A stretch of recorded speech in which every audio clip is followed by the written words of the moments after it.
give your dog the best start possible. We offer proven tools, products, and supplements backed by our real-world experience and our passion for healthy dogs. Step into the realm of canine wisdom with our podcast, NWA Connie Court Shows, where we interview dog men and women from around the globe.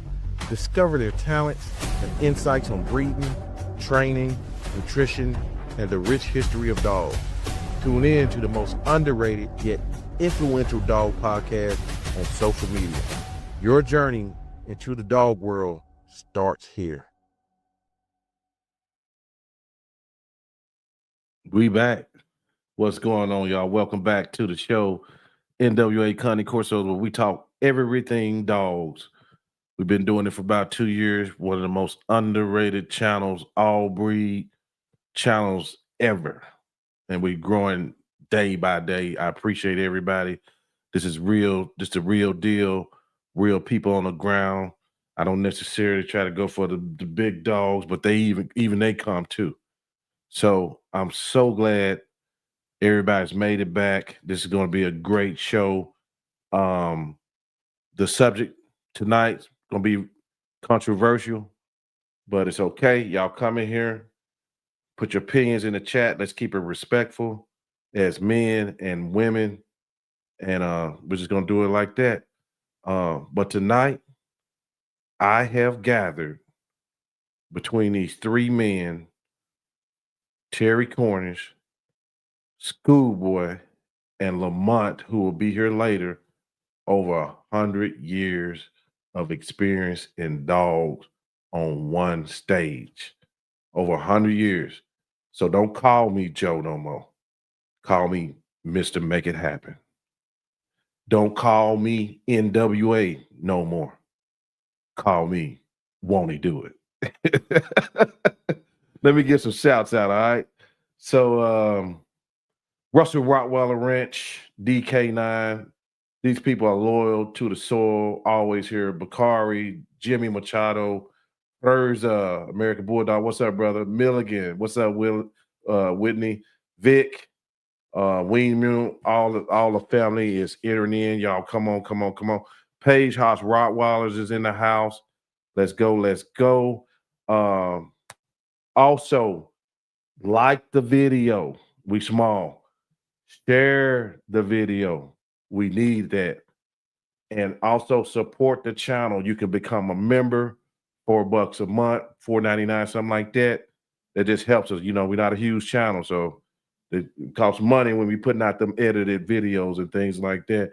And also in the description, if you need pet products, pet supplies, dog breeder supplies, progesterone machines, AI stuff, we got you down in the chat.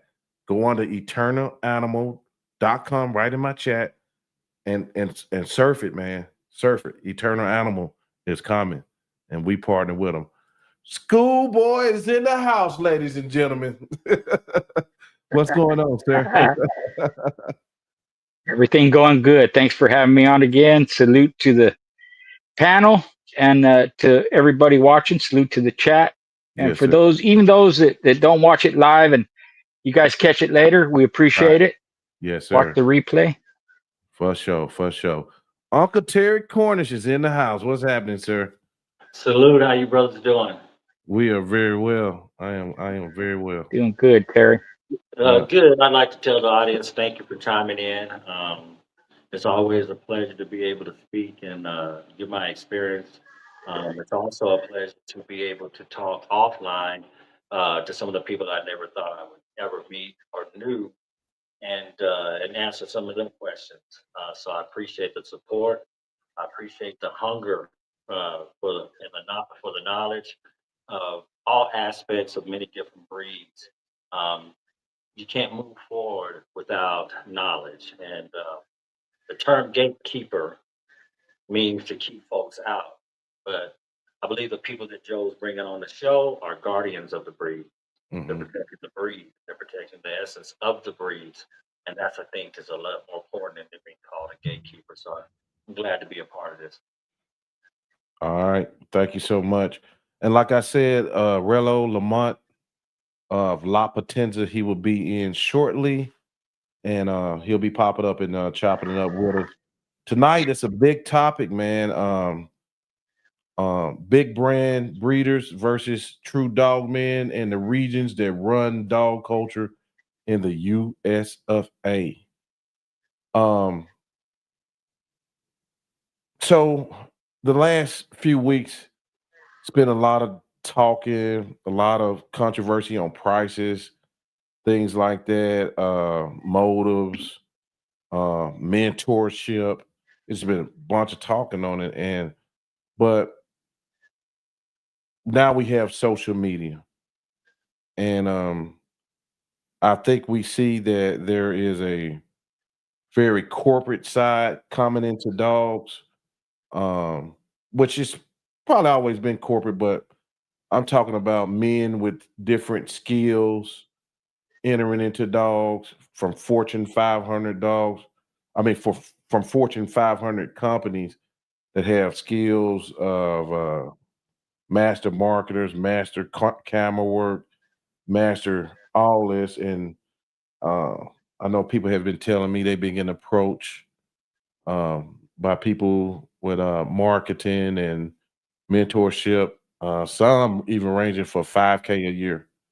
I haven't heard these companies. They hadn't talked to me. I heard of who some of these guys are. Look rather young, and not to be judging. They don't look like dog men. History of, and so we can't knock people building their brands because this is what the way we do it now. But are we going to lose something in the knowledge? Because we notice that when we talk dogs, we learn a lot over here. We talk about all aspects of dog.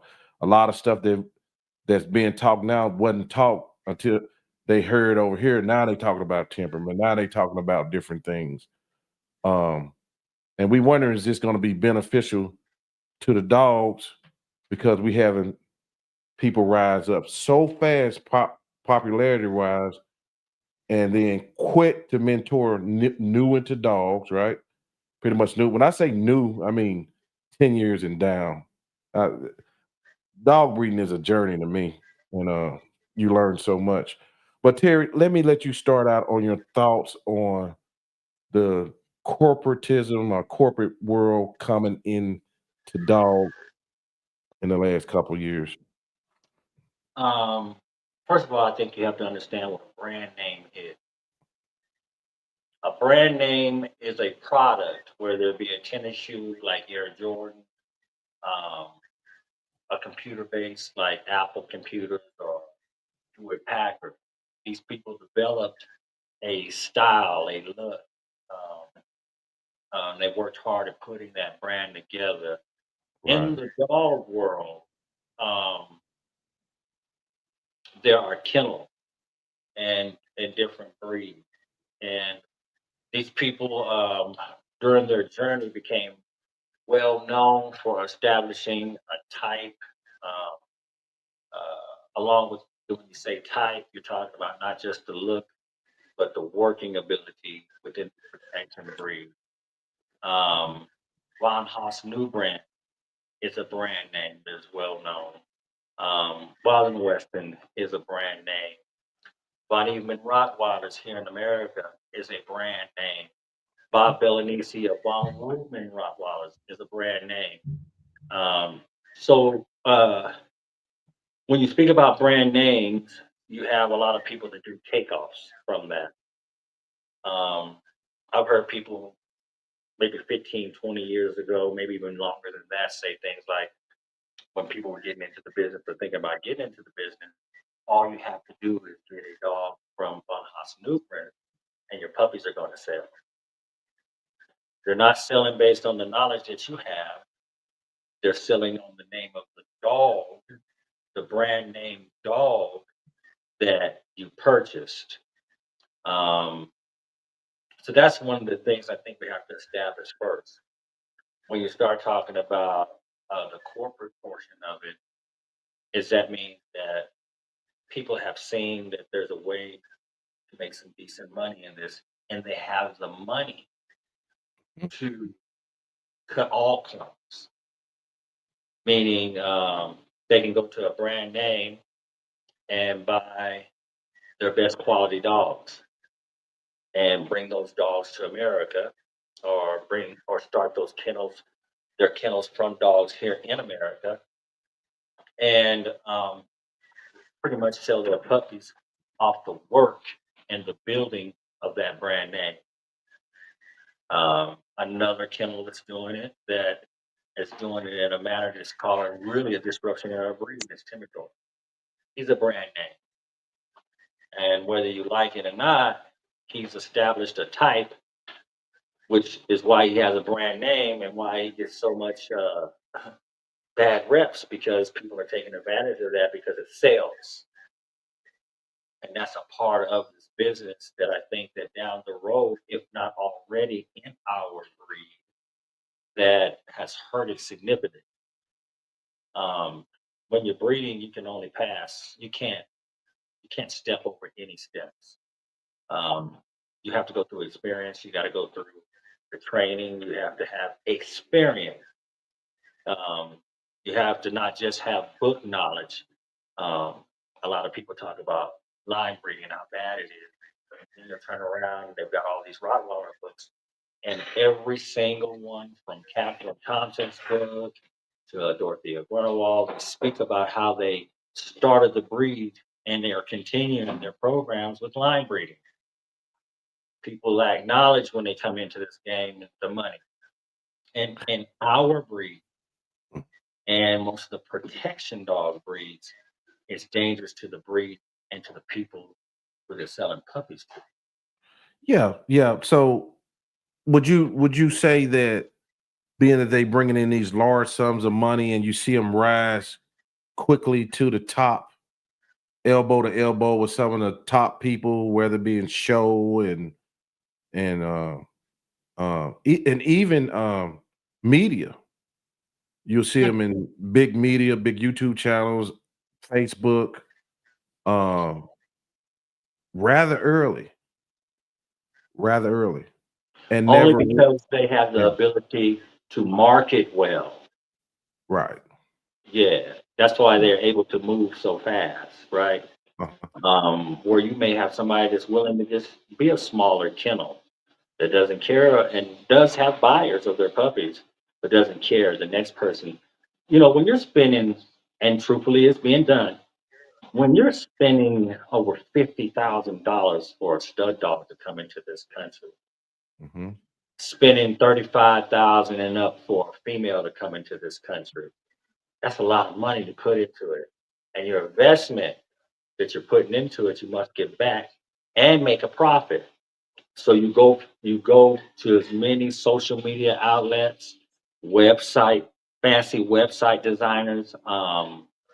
There's a thing amongst us that I always say that a lot of people believe in, and everything it is, you pay for what you get, but that's not necessarily true. Right. Um, you can be a Jaguar car salesman and know nothing about the Jaguar and sell Jaguars all day long based on what. Yeah. You know why? I'm glad you say that, because being that over here on this channel, we go a lot deeper than Schoolboy fell out. But I noticed that you can sell off bullet points and not really have any knowledge of your particular breed. You know what I mean? Yes, that's why I trip off, like we had the last show, we was talking about contracts and people pushing health certificates, right? Health Right. certificates, right? Right. Embark, AKC, all these places have um, tests. In fact, when I found out about the Embark, I was going to do the OFAs, then I was going to do each test. And someone said, well, they got a test that does all. And when I did the research, I was like, damn, they not only do the JLPP, they not only do the NAD, they give you a real breakdown. And not only that, OFA charges you the same price to do one when you do them all for that price. Right. So those are things that is used as marketing, right? Especially when a person knows the breed. But at the same time, you get a 30-page contract that has to do with health certificate, health certification. When by the time the dog is 2 years old, all those certifications, especially like when you're talking about the health certificates, like now they don't have the eyes on there and they don't have the heart. So those are two separate tests, which are needed in our breed. Because we have something called juvenile cataracts that is running rapid and people don't even know it. Right. You know? Yes, sir. Yeah. Yes, sir. Yeah. So, I'm sorry, Terry. Let me while we on this, I'm gonna bounce back to you. But Schoolboy, we got a living legend. We've been with me a long time too, helping me and advising me and coming to this channel and sharing and telling me don't do nothing stupid.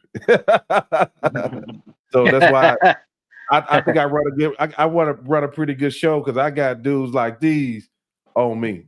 You better not bring no clown on this show. So Yeah, definitely, Schoolboy, definitely. Schoolboy, That's why I'm here and I keep coming back. yeah, Schoolboy, you've been around a long You have a time. good You have show. seen it all. Legend in the pit bull dog world. What are your thoughts on commercial breeders coming in? Have you ever saw it at this rate before? No, not at this rate because of social media and the different platforms that there are. You know, it's YouTube, it's Instagram, it's TikTok, it's for some people it's OnlyFans. Yeah, yeah. You know, there's a lot of different platforms. So there's a lot of avenues that they can go with it. You know, the problem or one of the problems with corporate is what Jesse kind of touched on. You know, you have people with money because it takes money, and they may look at it like a business venture, right? They're going to invest money, but they expect return on that investment. So they can afford marketing, they can afford the product, you know, and this is all capitalist way of thinking, which I'm not knocking capitalists. We're all capitalists. If you buy and sell stuff, you're a capitalist. But you know, if you have a product to sell or you have a service to provide, that's capitalism. So the corporations understand that, but they also understand you got to get out there, you got to put your product out there, how you present it. But behind that, that doesn't mean that they have the experience dealing with the product that they have. They know how to market it. They may know how to breed dogs. They may have a facility that has, you know, a bunch of animals in it, a bunch of dogs, and they may have the setup and all that stuff. But you need hands-on experience, especially with live animals, and especially more so with dogs, because dogs is going to be the #1 selling animal in the world. It's going to sell more than chickens. It's going to sell more than horses. Other than livestock, dogs is the #1 seller as far as because everybody loves dogs, you know. Now I think how these big corporations or that type of person can make money and get by is they're going to have a niche of experts that if they have a good product, they're going to buy their product. But most of their market, in my opinion, is going to be the general public. Yes. Which doesn't require much as far as how the quality of the product. They want a pit bull, they want a Rottweiler, they want a Cane Corso. They want it as a family pet and maybe as a protection dog or whatever like that, you know. And this used to happen back in the day. People would get a dog and it was more valuable and they were a higher status if the dog had papers. So it's going to be the same today. Whatever breed they're getting, if it has papers in the public's mind, that makes it more valuable. But it doesn't speak to the quality of the animal. It doesn't even speak to the breeder, the owner, whoever put all this together.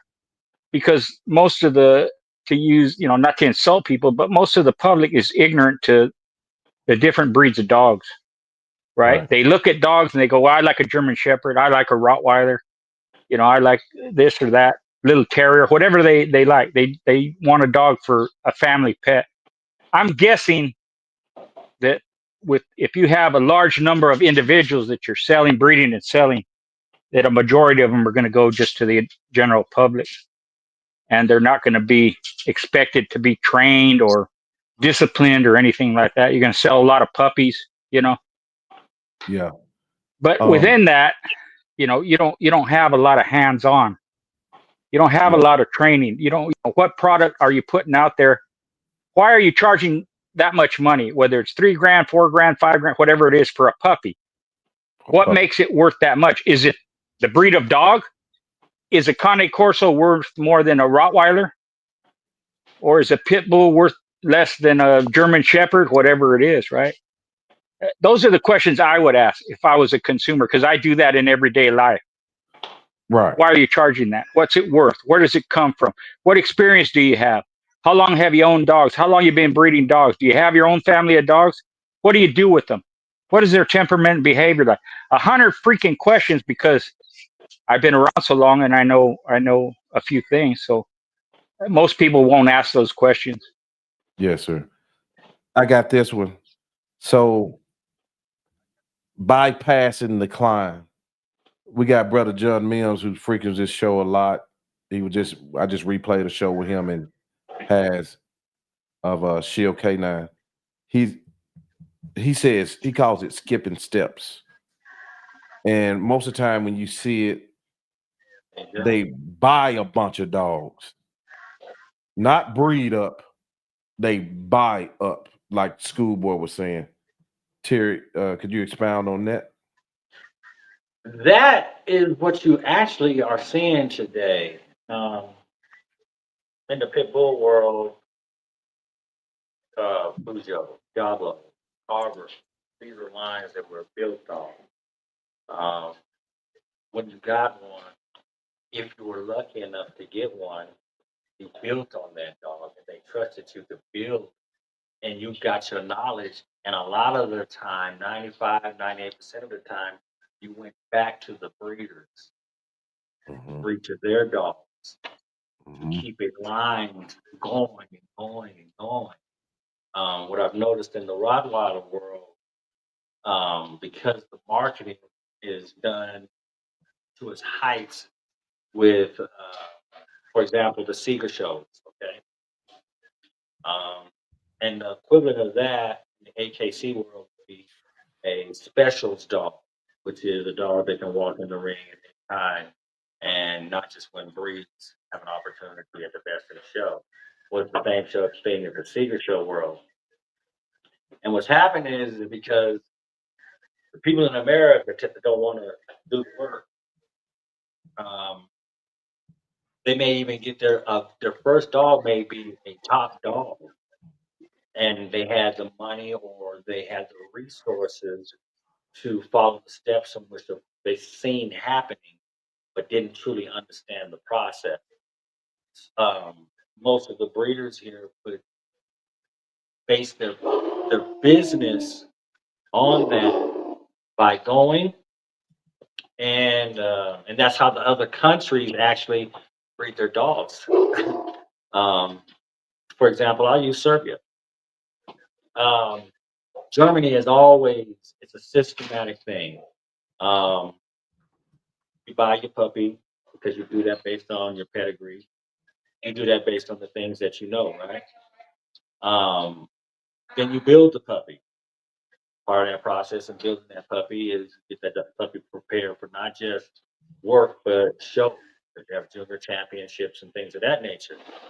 Then you get your BH, then you get your ZTP, then you get your IGP, and along that way, you could possibly win some Seeger titles. And everybody knows that the Seeger dog is the dog that people breed to, but that doesn't mean he's a producer. So people are buying a male Seeger and buying a female Seeger. They know nothing about the grandparents, their siblings, etc. And they're selling the dog. Their selling point is the dogs are winners. Those puppies are bought from the unlearned, obviously.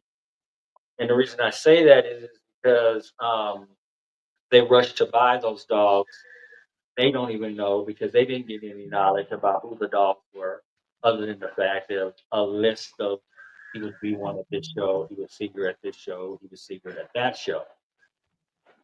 That's our biggest problem going on right now in the United States. There are very few programs, but there's a lot of breeders. Yeah, very And few programs. Yeah, and the breeders are following the leader, right? And then you may get a collaboration of 3-4 breeders that go to this particular breeder. They're in different regions, right? And they actually work together. They'll help each other bring a stud dog over to breed all the females, right? Not understanding what's behind them. I hate to always keep on him, but he's a, in my opinion, as I told people, he's a genius. And that's Darko. Well, let's get up, Serbia. See, he didn't always have these monstrous dog head types that they have, right? That Frankenstein head. Yeah, that man has some quality dogs. He produced some quality dogs. His line today comes from those quality dogs. I tell people just cut off the head and look at the body, and then you'll see that and strip off the skin. You'll see that the structure on the dogs.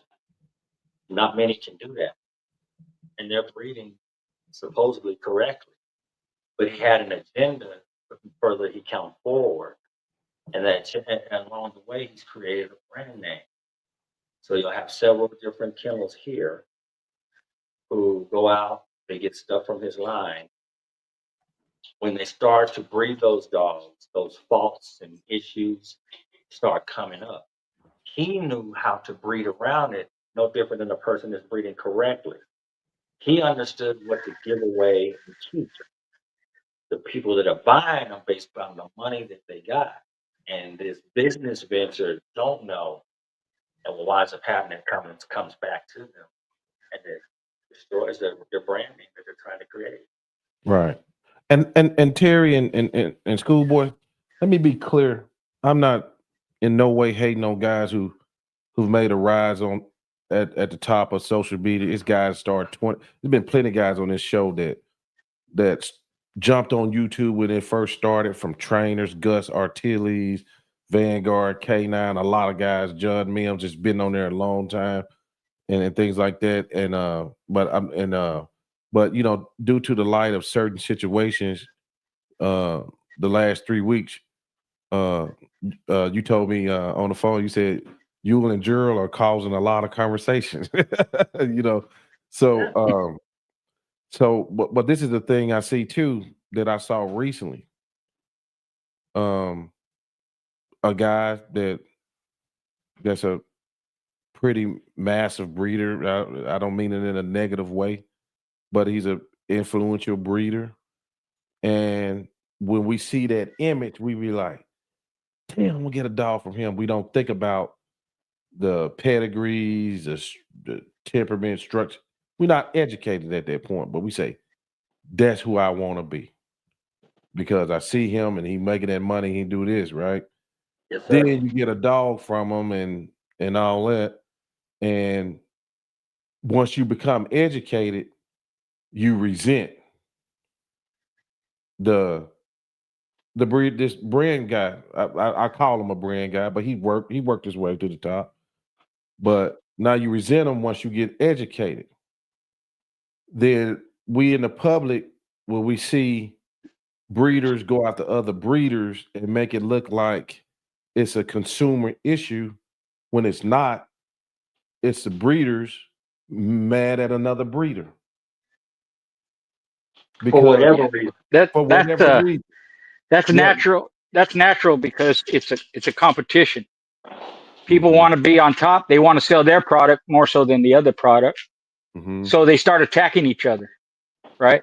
Now, in my case, right, I can honestly say I was never like that, because it didn't matter to me if somebody wanted to buy my product or not.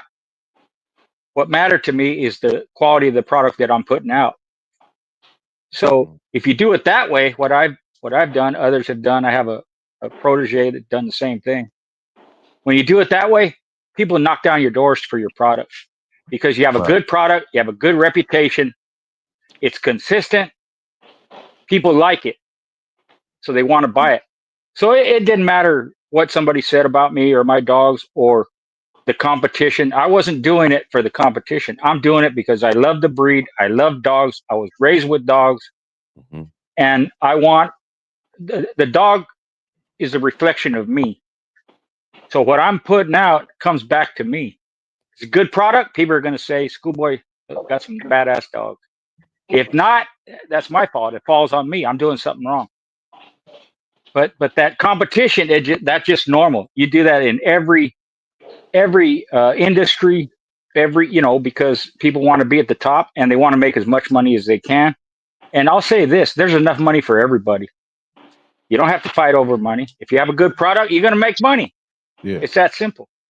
And the more you invest, if you do it right, the more money you'll make. And the more knowledge you have and experience you have, the better your product's going to be, including the breeding. You have to set a foundation first when you're breeding dogs. Then you got to build a family of dogs. That takes time. And with most people, Jesse will tell you the same thing. And you hit on it a little bit, is they want it quick. They want it fast. I want to be on the top in 2 years. You ain't going to be on the top in 10 years, dude. It doesn't happen that way, because a female can only have 2 litters a year at most. And you have to establish which ones can produce. And then you have to produce pups. It takes time for them to grow up and for you to market them and build your name and all that. So 10 years is kind of the starting line for now you have established a family of dogs and you can go from there. It's that simple, but it doesn't happen in the short term. It don't. Let me ask this question. Y'all ready to get in trouble? It's trouble time. I hear this a lot. A lot of time from guys that are quote unquote the brand guys. Now, if a man has a program, he's breeding dogs, especially if he's a full-time dog breeder.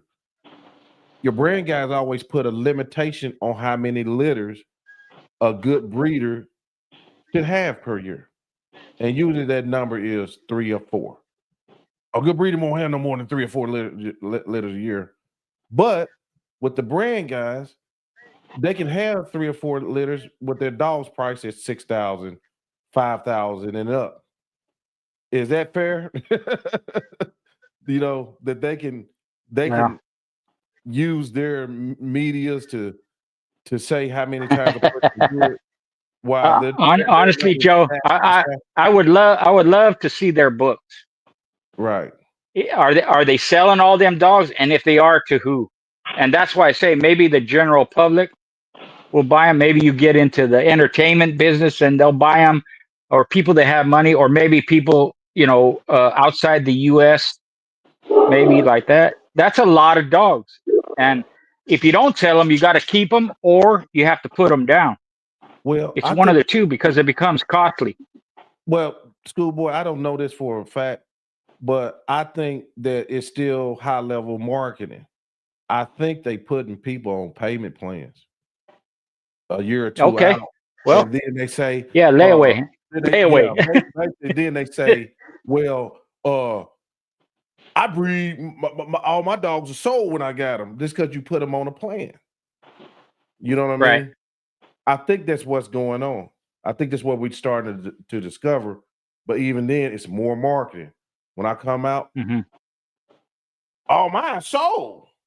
They've been paying on them last 2 years. Right. Yeah. and not only that, their options to pay are different.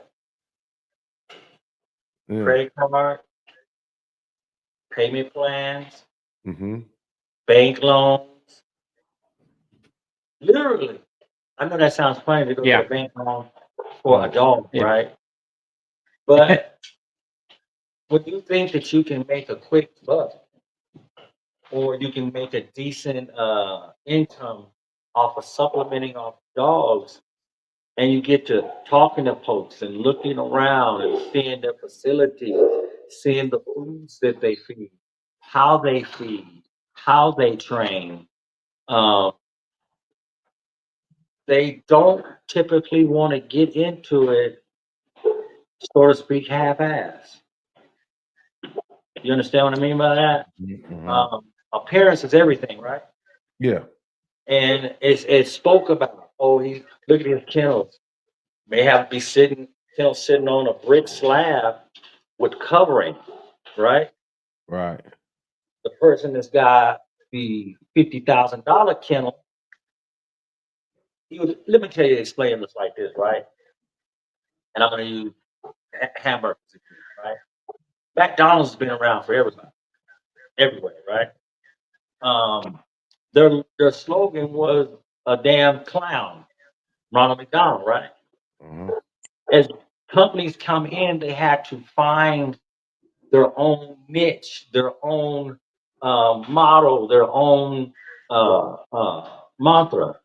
Burger King, flame broiled, without talking about McDonald's because they knew McDonald's would put them on the flat plate, right? Wendy's comes in, knows that those two, flame broil, et cetera, right? Whichever companies they're competing against, and they came out, where's the beef? In the dog world, it's the same thing. People used to have hips only in the Rottweiler, right? And the business has come so far that the breeders will use things that should be done against those who don't. Like Embark at AKC costs $135, right? To get all the tests done. The first people on the scene that starts doing the multi-DNA test get a grip on the business versus like me. I told you, I was out for a while. I just been back in for a little 4.5 years. I was sending mine to OFA for the JLPP, and somebody said, "Hey, you know that you can get all the tests done?" I was like, "What?" But there were people before me that knew. It becomes a Right. selling point. Uh, Contracts are a selling point, and that's why I'm glad we went over it the way that we went over it the other day, because we'll put a lot of elaborate words, and I have my attorney draw this up, but there's different things that need to be done. You understand? Is that you? About What's things that that? need to be. Oh, I didn't know who it was. No, I'm sorry. I was Yeah, talking to my me wife. either. She was Oh, banging them okay. dishes. I'm sorry, y'all. Oh, That's okay. That's okay. okay. Yeah. And so there's a lot of things being used besides just that title, you know. And these businesses hook up with people in the breed, handlers, um, judges that do know. They get information from them, and some of them even join the corporation for a fee. They get benefits from it. They get to show the dogs. They get to train the dogs. While the actual CEO of the business knows nothing. Right. He just knows the business side of it.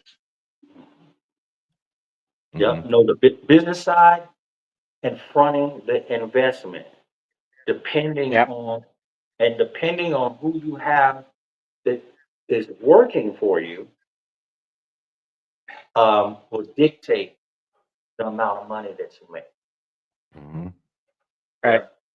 Yeah. Right. While Let me we ask you a question. What Let let me ask a question, Joe. What is considered in your guys' world a large kennel? How many dogs? in my world, it's subjective because I'll say 20 to 30 dogs. Okay. How And about you, Jesse? in the Rottweiler, Terry. His name Terry. uh, Oh, in the I'm sorry, Rottweiler, Harry. in the Rottweiler world, well, let me break this down. handlers have large kennels because they show different dogs, right? Whether it be one breed Right. or several different breeds. And I've been on the side to where I was with someone where we did have 22 kennel runs, et cetera, et cetera. I thought that was always going to be great. It's worked. But I'm thinking on terms based on the amount of money that a person wants to make. I was just speaking about this today. 4 females that get bred that day, and if you're keeping something for yourself, that's now 8 females, 4 Right. adults. So really quickly, you can get to 16 if you're breeding for yourself and you're serious about breeding for yourself, right? You can farm out Right. some of those dogs and things of that nature, but I've seen some kennels here. It's got about 20 kennels, a lot of whelping areas, et cetera, et cetera. Yeah. And Terry, that might be like the average in America, but I've seen kennels with 100 dogs too. Over in Italy. Subjective is large. I mean, a large kennel is kind of subjective thing. Right. Right. Everybody, welcome Lamont in the chat. How you doing, Hey, Lamont? hey, What's going Hello, on? doing Lamont. just fine. Having to be on with two legends, and Joe. That's right. That's right. Yeah, That's All right. right. Glad you're here. Glad you're here. Sir. yeah. Yeah. Well, Lamont, have you been listening in? I've been listening to about the last 10 minutes. I was finishing a group training. Oh, okay. Yeah, I saw you had that big group training today. My apologies. No, you all good. A lot of people don't know about that. We was talking about that when I went to your house the other day. That this dude eat, sleep, everything. Dogs, like he don't even like show. He should that he have 20 and 30 people out in his yards on any given Sunday doing group training.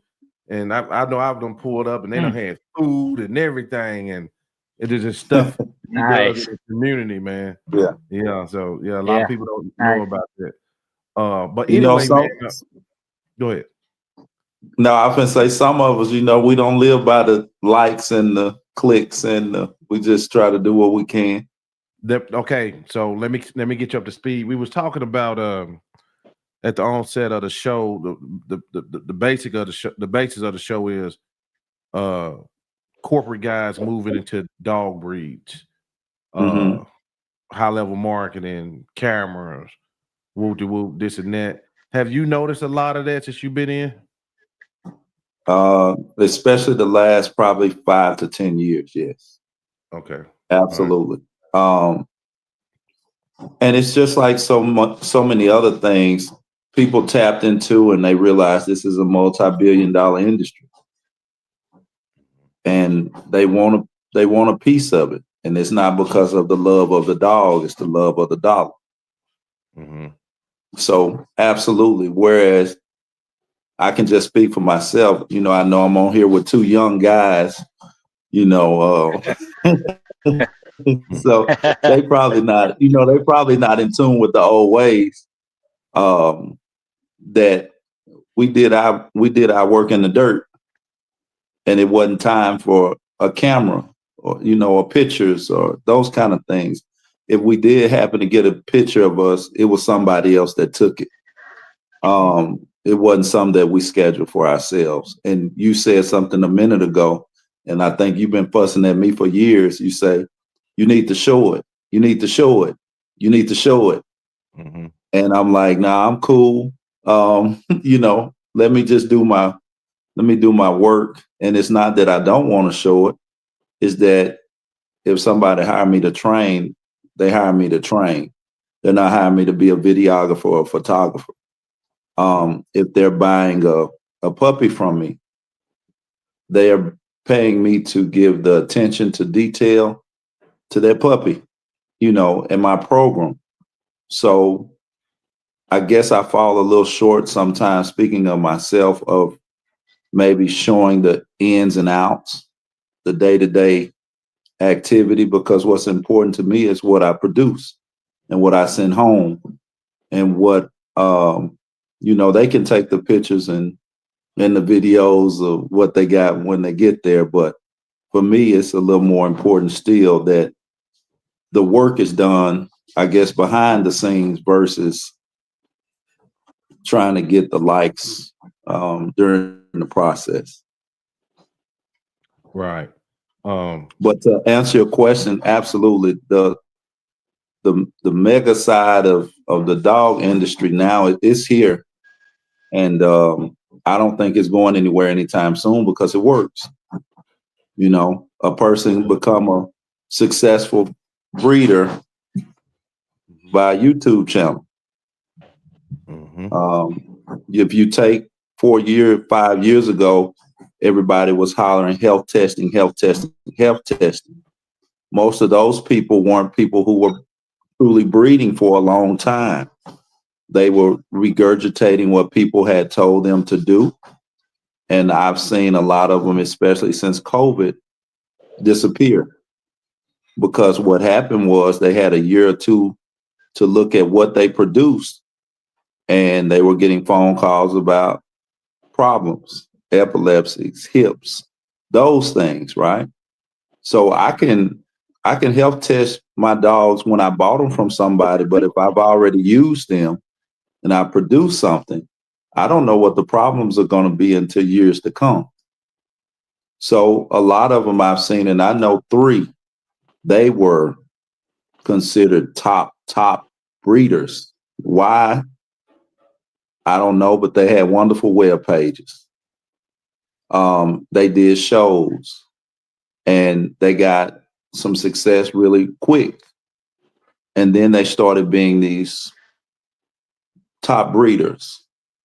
I can tell you they disappeared within the last year and a half. And I mean, literally disappeared because they started having issues. And unless you've been in it a while, you don't know what you're going to have until it shows the ugly head. And that takes years and years sometimes. But in their case, it showed up pretty quick because they bought their dogs from people who were in the mega world as well. They bought based off of web pages and those kind of things. Yeah, exactly. Elbows and stuff. You know, exactly. And what they realized was they bought somebody else's junk. I think if I had my best, I wouldn't send it to Germany. I would send what I can send what I would do without, just to be honest, I wouldn't send my best dogs to Germany because then what do I do? I can send you something really good, but can I touch on that a little bit, Joe? Absolutely. I always yield to y'all. This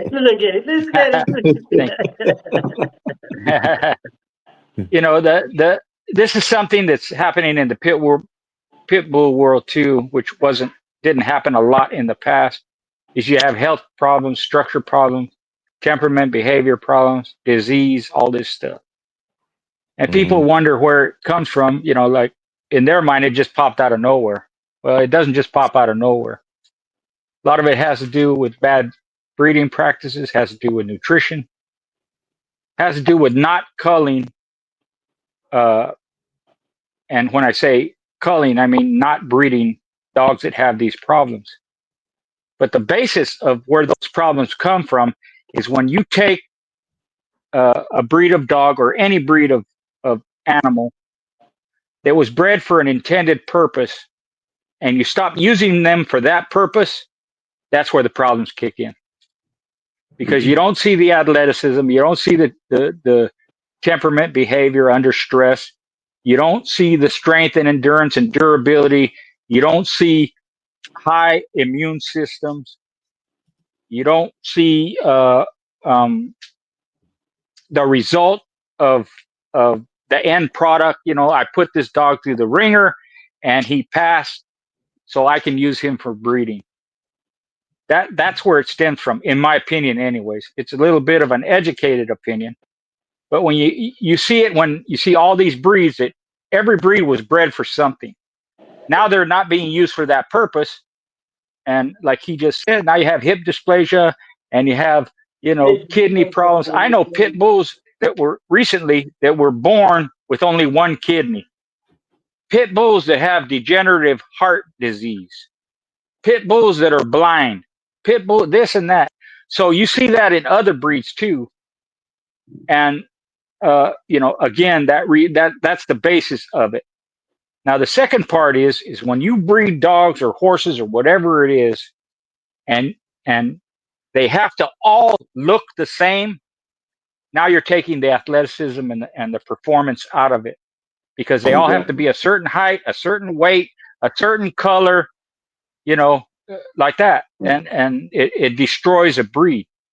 That's what I love about the pit bull. They're all different colors, all different shapes and sizes, and behaviors, and different types of athleticism that they have. And some have better air, some are stronger, some are smarter, some are tougher, some are whatever.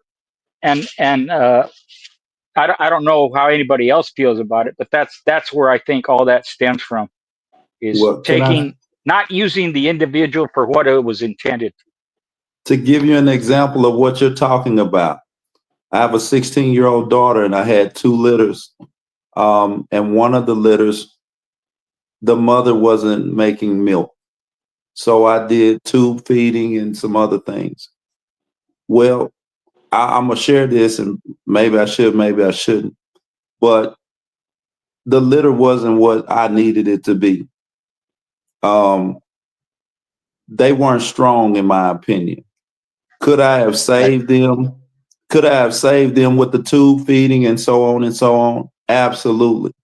I probably could have. But it wasn't what I knew it should be. Could I have saved them and tried to do the $2,000, $2,450, $3,500 a pup? A lot of people would have bought it because they were buying it from me. But then at the end of the day, I got to know when I'm sitting at home, and I know I'm going to get a phone call, or I'm going to get something that says, those that didn't live up to the expectations of what I had getting something from you, Lamont. Point, you have to have something that you stand on firmly. That means I'm going to pass out the best dog that I can possibly pass to the next family that it leaves. And those days are coming far and few, where people are putting those kind of standards in the forefront versus the dollar. It's interesting that you guys both touched on that, is because I was just talking about that with one of my mentors today. I told him, I said, I wish I was back in the country. And that was my move to go back to the country. Because a lot of people want to holler, I got a champion, I got a show dog. But in my opinion, when you start speaking about show dogs, champions, secret title, that's the best of the best. You don't see an average horse at a horse show. No. You don't see, you don't. No.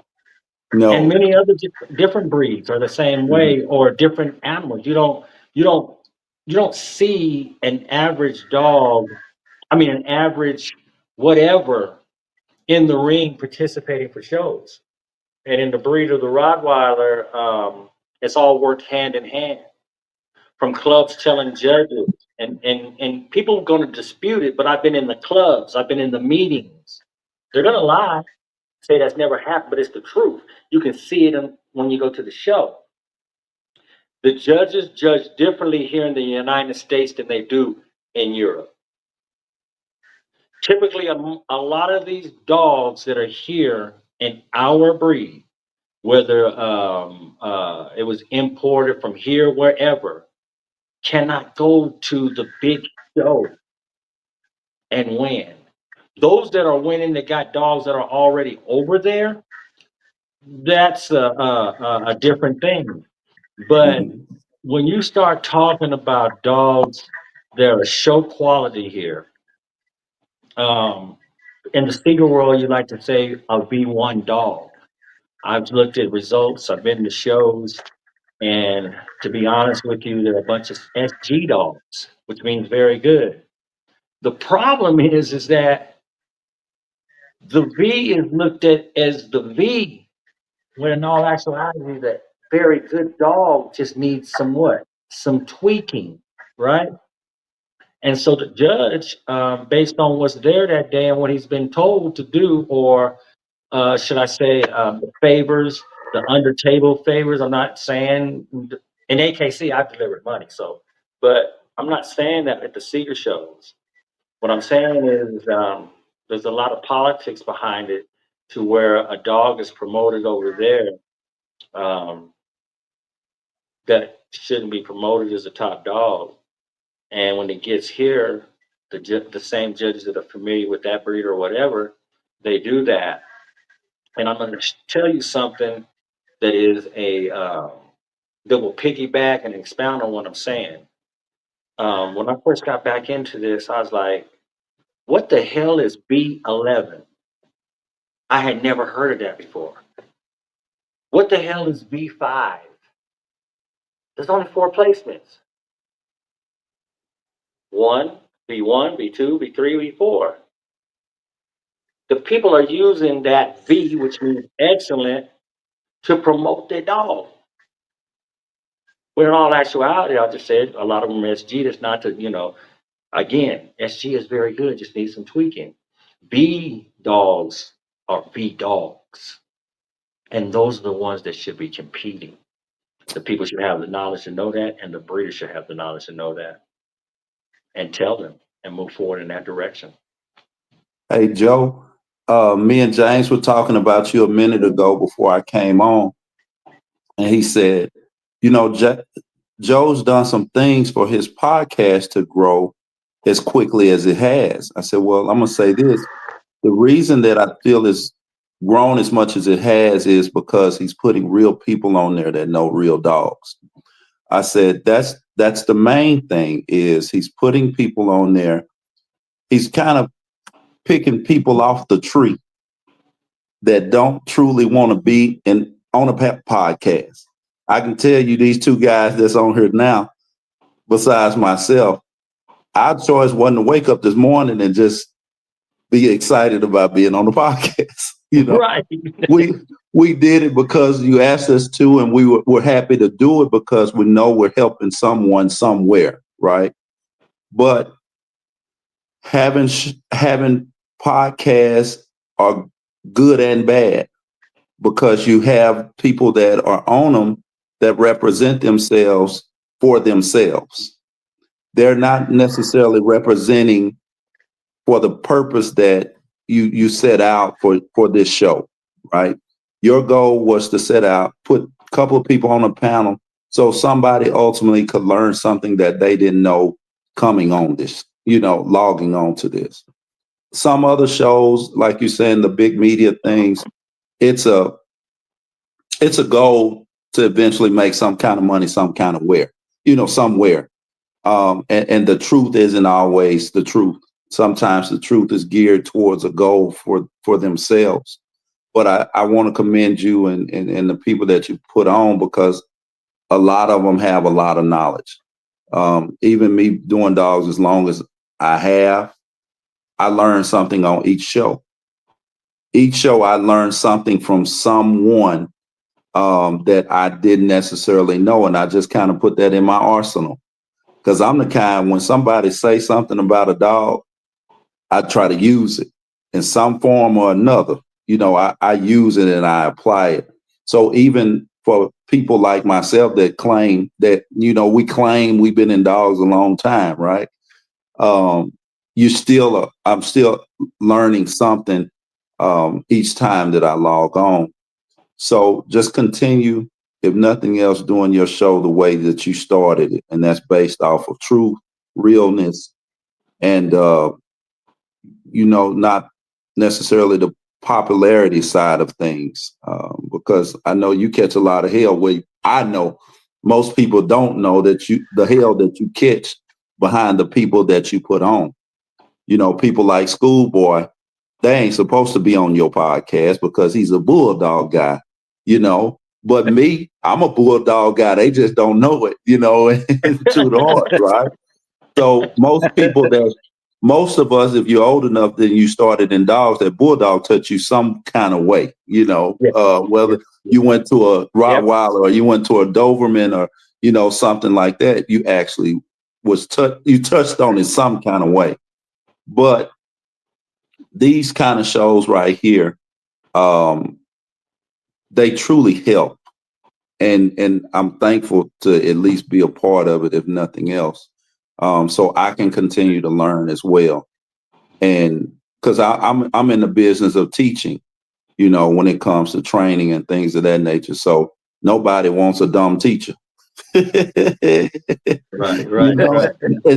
Nobody wants a teacher nobody wants a teacher that knows everything and they can't learn anymore. So I really appreciate you every time you have me on, man. Yes, sir.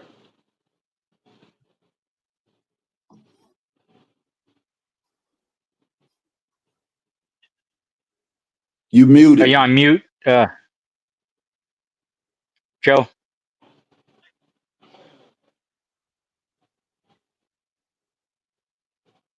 I ain't finna host the show. I think you're muted, Joe. Yeah, you know, I ain't gonna host the show. Yeah, I'm finna log off if I got the host. You know me. He already know me. I'm glad about that too, that you said that, man, because if you knew, and they probably, if they could have kidnapped me, I'm just not a front runner. Although I've done well in many things, I don't like to be up front. I like to be able to express my experiences and my knowledge. Even when people say, "Hey," because I'm writing a book, that book just doesn't talk about the Rottweiler. It talks about how I started in dogs, my experiences with my own family. For example, I tell people to beware, of how much you indulge in this hobby because it's actually technically a lifestyle.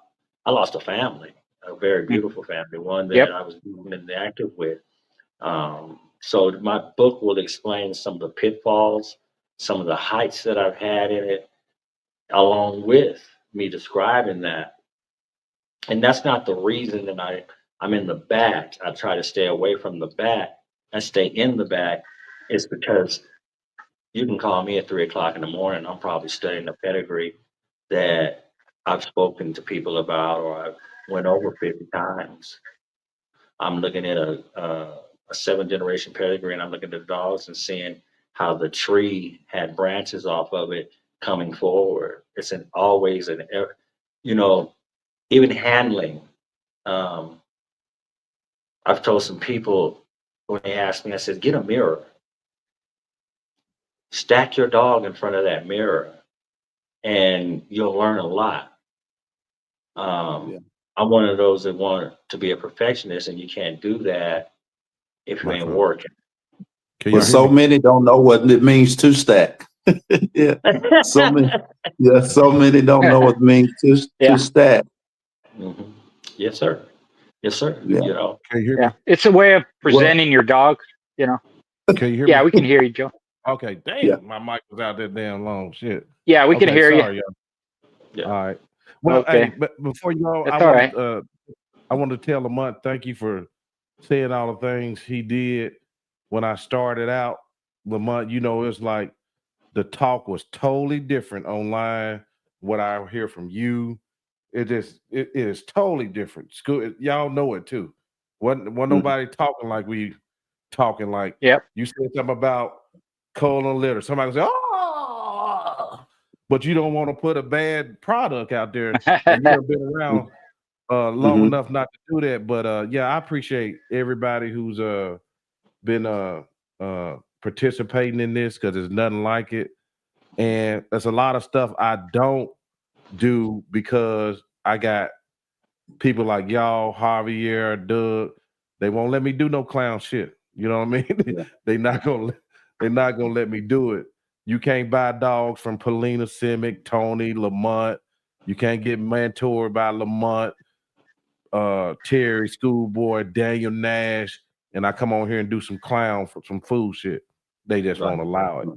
You know, so I got a standard to uphold. So I appreciate it. Well, Joe, you know, so many people they don't want to put themselves out there, and me is one, because if I say something, instead of it being taken as, well, that's what has worked for me, or that's what I do, I'm not saying anything against what Schoolboy does. Right. So we don't get on here and then Schoolboy say, well, no, Lamont, you should have did so and so, so and so. I don't know why you're doing it like that. Because at the end of the day, if you've done dogs, you know it's more than one damn right way. Mm-hmm. In anything, there's more than one way to stack. My daughter, I can stack a puppy and that heifer will come behind me and do it totally different and look better. You know, and of course, I know the way that I do it. It's taught that way as the right way. When you're doing things like this, there's more than one right way. There's more than one way to do a keep. There's more than one way to feed. You know, it's more than one way to do so many things. And that's pretty much everything. But if you get online and you say it, now you got 66 people that's arguing with you as if you said the way they do it is wrong. That's not what we're doing. We're simply saying this is what worked for me. Yes. Schoolboy says this is what worked for me. Yes. In the Rottweilers, it worked for you. I did Rottweilers for 10 years. I guarantee you I did something totally different that you might say, why did you do it that way? You know? And I can just simply say, oh, it worked. Right. Period. You know, it worked. And it's not discrediting anyone else or trying to represent yourself. Well, some people do. But the people that are on your show are usually really, really humble people that simply say, well, this is what I did. This is where I started. You know, this is how I kind of got the success that I got.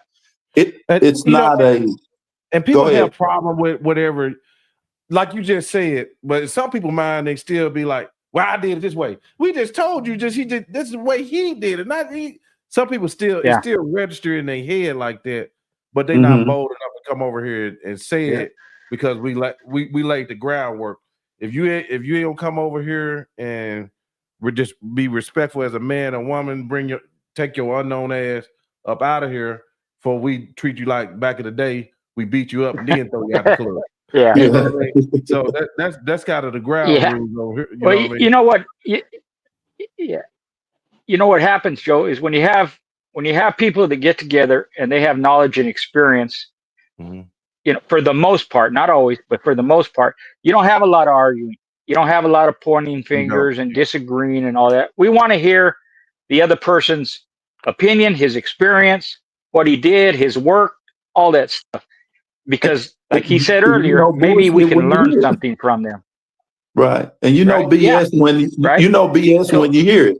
You know? I said it on Joe's show. If you say you're a dog person, dog man, whatever, in 5 minutes I'll know if you're lying or not. I'll know if you're a bullshitter or if you're real. That's all it takes. One little conversation. But when you're at that higher level, not meaning that we're better than other people, is that you have this understanding about certain aspects of any particular breed. So we're sharing that. And we're bouncing ideas off each other, and we're bouncing experiences off each other, and we're giving our background and all this and that. So, because people might want to question, well, how long you had dogs? What did you do with them? Where did you have them? How many did you breed? What's your line call? All this stuff, right? If you're arguing about who did it better and I know more than you, the information doesn't come out. You're just bickering like a bunch of schoolgirls, right? So that's where I think all this negative stuff comes from. Is it from people that don't have experience? Not a lot, anyways. Well, so they have to criticize to make themselves look important. That's right. I don't understand that. You know what I'm saying? But this guy right here, All World Doberman, started a lot of shit this week, y'all, didn't he?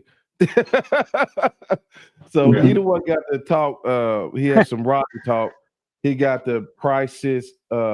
He had some talk about pricing, so we're gonna go into that. And but the Rottweiler world, the last about 6 or 7 days been crazy. But let's go into Lamont. You old dog man. Did it take you've had a successful kennel for a while? Pit bulls, Rottweiler, Corso. Did it take a 100, 200, 300, $400,000 kennel setup for you to be a successful breeder? Go Bacardi. Hell, I don't have that now.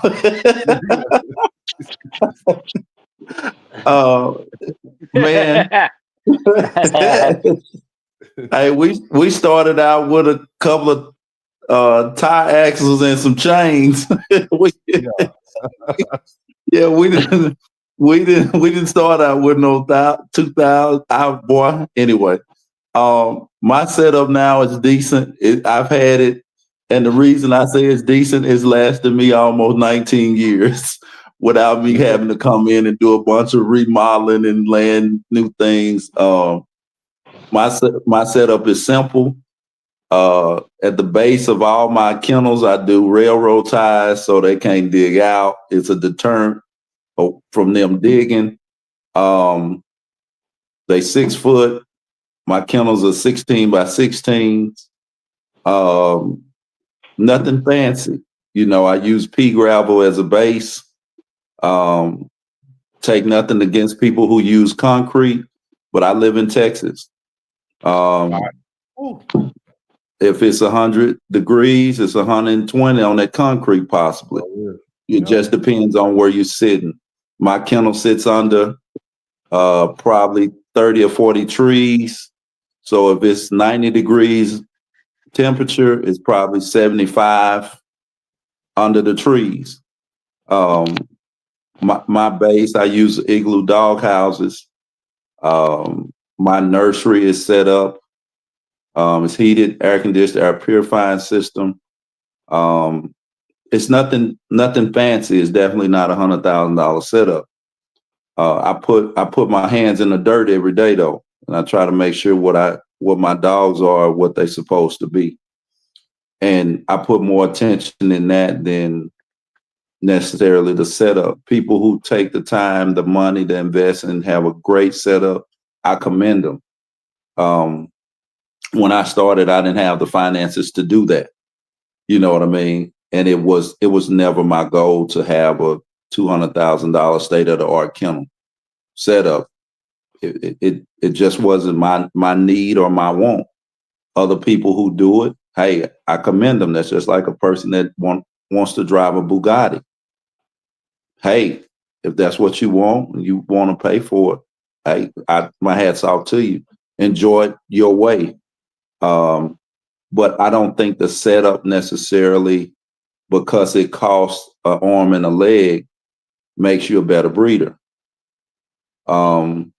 Because most of the breeders that I know that started out a certain way, to this day, they still don't put the money into the kennel setup.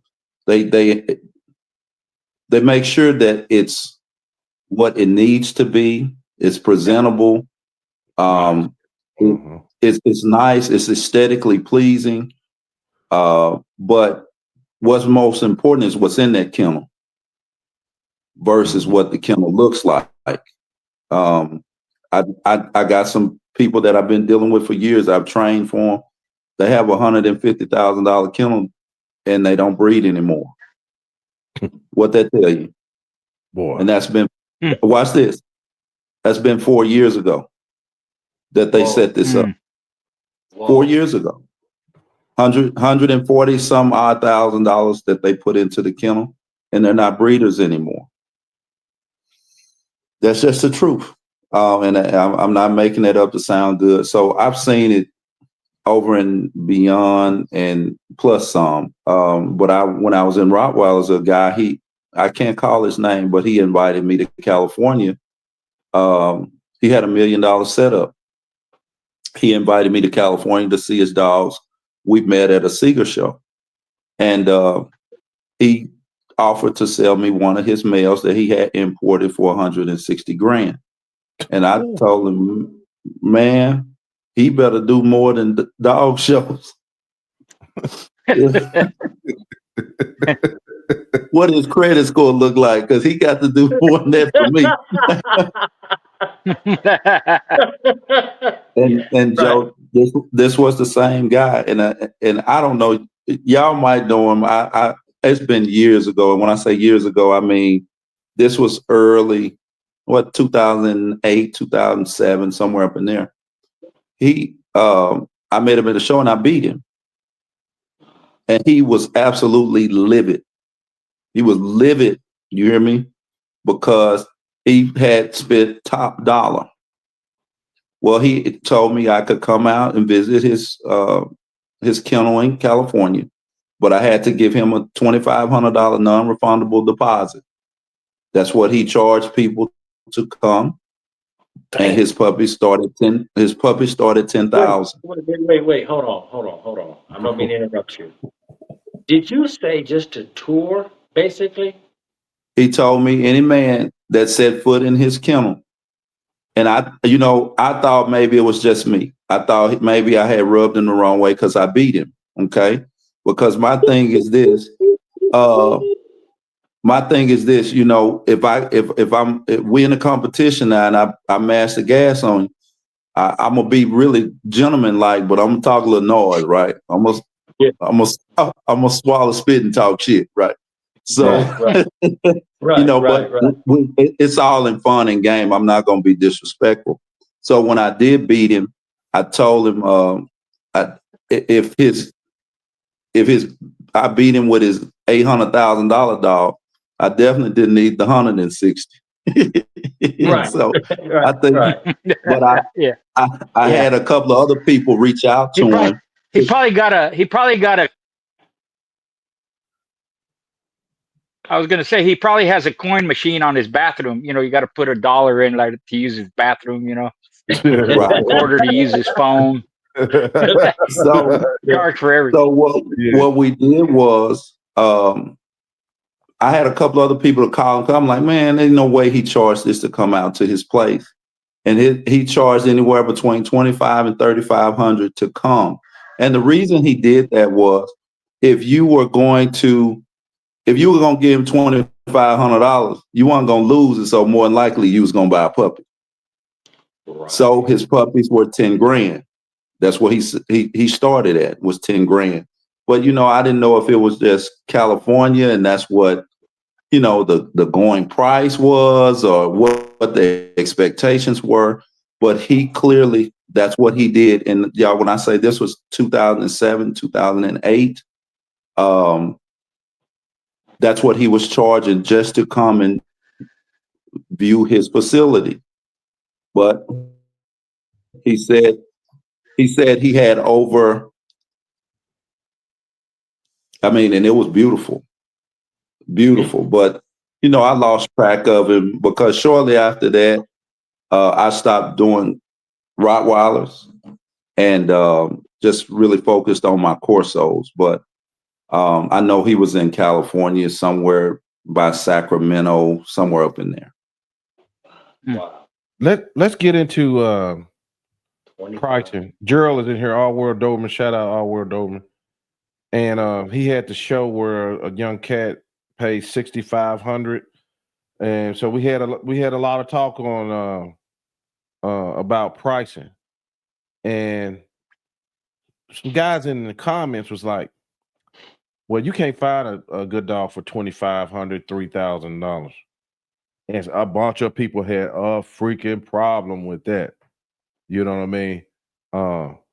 What's your thoughts on pricing? And does this go around in a triangle? Lamont, Terry, Schoolboy. Joe, I honestly think you can find a good dog for $500 if depending on what you are looking for. Yeah. And that's the truth. The price of the dog don't dictate the quality. You got to think I was doing dogs for $750 up until Somebody said, stupid, you put more than $750 into them when you send them home. I didn't know. Right. I had never been taught the business of dogs. Okay. So I had some of the best lineage in the country when it came to the Rottweiler. There were imports. I was charging $750 a dog. And the guy that I went to buy a dog from came back and said, what are you doing? And I never put the dollars, I never aligned what I was spending in order to dictate my price. I just knew my butt growing up, I couldn't afford a $500 dog or $750. So $750 to me sounded like a lot. But we're talking about today's time. Let's stick to today. When I ask people why they're selling their puppies for what they're selling for, most of them don't have a justification for it. And I'm gonna speak on me. My pricing is between $24.50 and $35 usually for a puppy. I give a 32-month health guarantee. All my dogs are registered. That's contract, that's pedigree, and I'm a lifelong support. I know my dogs are wormed at 2, 4, 6, and 8 weeks. They get a parvo shot at 4 weeks. The new parvo shot, that's only parvo. But by the time they go home, they have their first set of shots, 6 and 8 weeks. So what I put into them, I can justify it with my cost, right? But then I have people that buy dogs from me and they sell dogs. And I'm like, why do you charge $3,000? Oh, well, I paid $2,800 for my male and I paid $2,900 for my female. So you're gonna charge $3,000 because of what you paid, but you don't know what you're producing. So how do you justify it? And you're not giving any health guarantee. You ain't did no OFA testing on the hips, or you ain't did anything besides buy a product from somebody who's already been through hell and high water to make sure that it's what it's supposed to be before I sold it to you. And you got to hear me. I'm speaking from on me. I'm not speaking in general. But no, when I have people that I mentor, Joe, just to be honest, when they start out, I tell them their price point should be between $1,250 and $1,750. And that's simply because of what we try to teach that you need to do in order to produce a great puppy. You make sure they are vaccinated. You make sure that they're in great living conditions, and what you're feeding prior to them going home, give them some kind of health guarantee, even if you're starting out 6 months, 12 months, something besides just the average, oh, I sold a puppy. So I try to give them a price point to be in where you're not going under, but you're still damn sure not making a lot of money. So no, I don't think just because you pay $8,000 for a puppy or $10,000 for a straw puppy that it's justified, or you got better. What you did was you paid $8,000. Just like any of us that buy a puppy, we don't know how it's going to turn out. Right. That's true. That's true. Let me before we Terry, I'm gonna slide it over to you. But let me ask Lamont about this, right? Now you said your dogs are, y'all see that picture? Yep. Y'all see that? Yep. So if your dogs are 20, 25 to 32, and you know the price of California dogs are 5 or 6, isn't that you over there in California winning that show with your dog? Yeah. Mm-hmm. All right, then.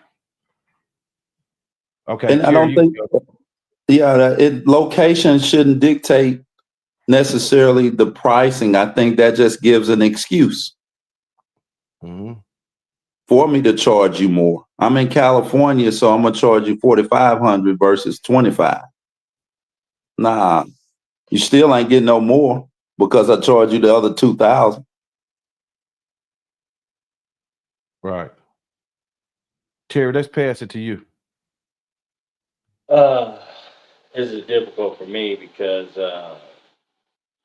I come from a point where I probably lost $10,000 in deposits with different breeders. It's heartfelt to me, much like Lamont just said, um, because like being from the country, I've had super bulldogs and other dogs for $500, $750.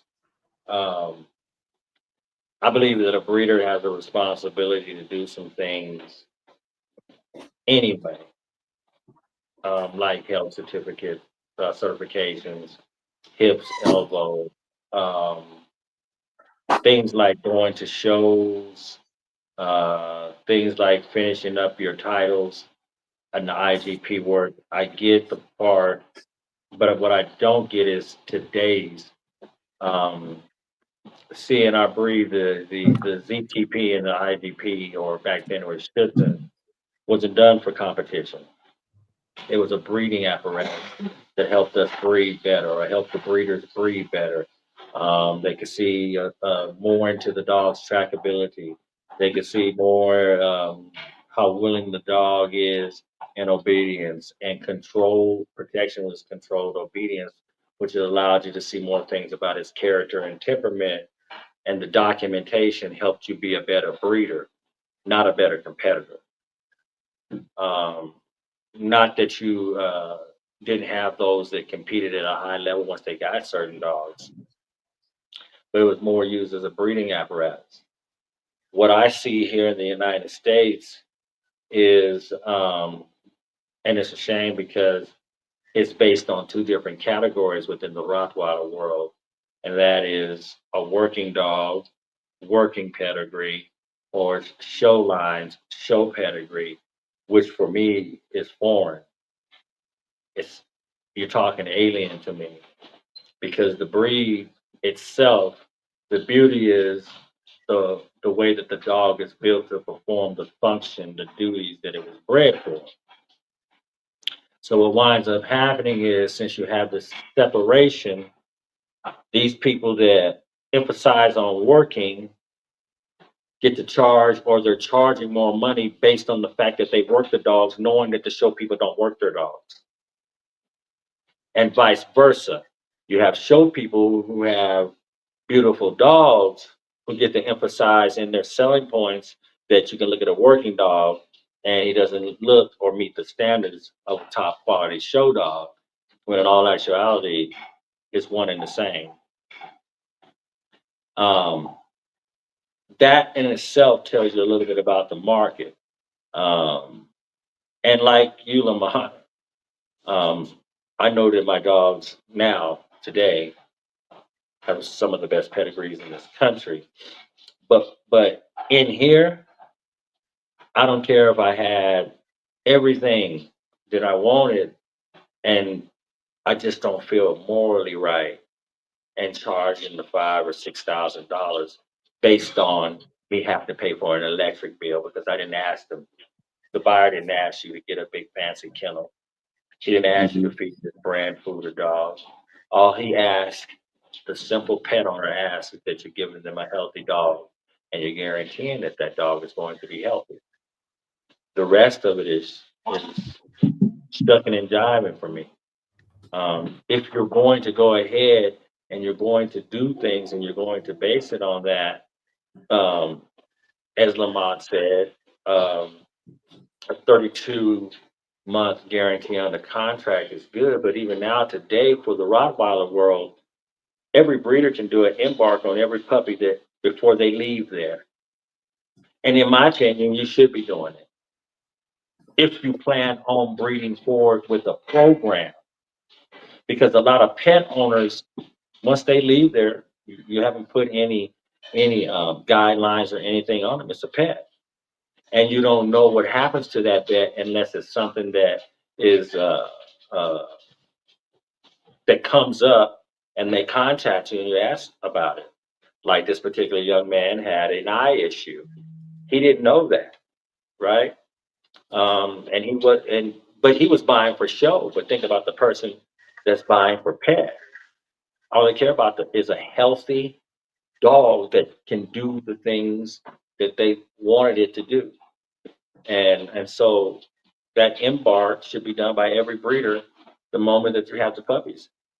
This last litter, I had a guy come and says, "Oh no, don't worry about that, man. I get it, right?" But I've known him for a long time, and I knew he would do it. But to add on all these extra costs because you're doing something with yours that's a little bit different than everybody else, that does not guarantee you quality. Hey, In can y'all fact, hit the like buttons? Doug said he gonna slap somebody like it's like 71 people watching and I don't know how many likes. yeah, Can we get the but likes up? Can we get the video shared? yeah. All right. Schoolboy, you got any thoughts? Yes, sir. Okay. Yeah. Back in the day, you know, I wasn't into the business side of it. I never been into the business side of it. So I charged basically what was normal, which was about $300 to $500 for pups, right? Grown dogs could be 800 to 1,000. So the most I sold a dog was a female, $2,500. I sold her to Singapore. The shipping was $700 back at that time, and she was good to go. She later became a 2-time winner. Another female I sold untouched, strictly as a brood bitch. She was undershot. I sold her for $1,000. So if I was doing that today, I would take what it cost me, part of the overhead, and how the dog was bred, line bred, inbred, outcross. Take all that into consideration. In today's world for pit bulls, it would be somewhere around $1,000 to $2,000, right? So a grown dog would be somewhere 3,000 to 5,000, just because due to inflation and the costs and the upkeep and all that. But I'm kind of like what was just said. In good conscience, I couldn't charge high dollar, especially for a puppy, because nothing's guaranteed with a pup how it's going to turn out. And that doesn't matter what performance or sport or whatever it is, you know, whether it's protection or legal sports, wall climb, weight pool, and all that. There's no guarantee the puppy's going to make that grade. So you kind of have to. The criteria is, for me, was going to be how they're bred, because the quality isn't going to be any different. They're going to be healthy, like Lamont just said. They're going to be guaranteed healthy. They're going to have their shots. They're going to be dewormed, deloused. You know, have some kind of relationship with family members. You know, they're not going to be human aggressive. You know, like that.